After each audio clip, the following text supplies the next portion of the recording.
Right, we're in a place called La Bajol, just a few kilometres from France. The French frontier is just up there on that ridge of hills.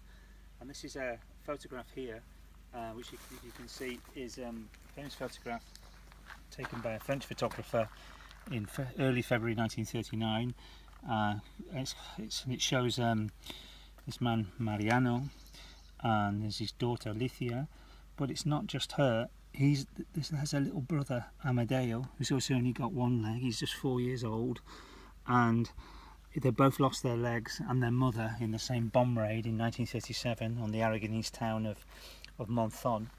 And some years ago now, they made a memorial to the Garcia family on this granite outcrop. And there they are, the family.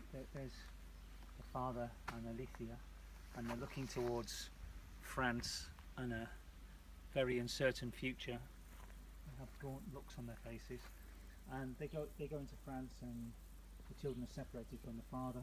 The father dies within a year and a half, memory serves, of tuberculosis, and then because they're orphans now, they're sent automatically back to Spain and they arrive in Spain, and they're just treated like all children on the Republican side, scum. They're put into hospices run by the Catholic Church, beatings, humiliations, hunger, the daily fare.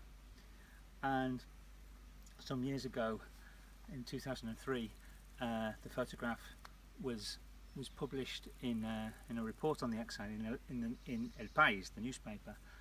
And a few days later, the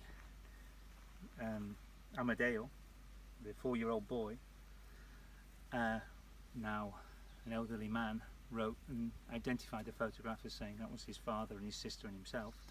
And the journalist took Amadeo back to walk along the same route, which actually was not, the photograph wasn't taken here, it was 60 kilometres to the west along the Pyrenees, further along, and to walk the same route, but he was unable to remember anything of that day.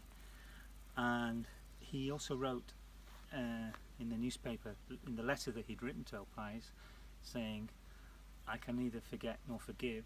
Have any of those who did this, have they ever said sorry?" And really this photograph is perhaps the most iconic image of the Republican exile. And anyone who looks at it, it's impossible to not feel for these people.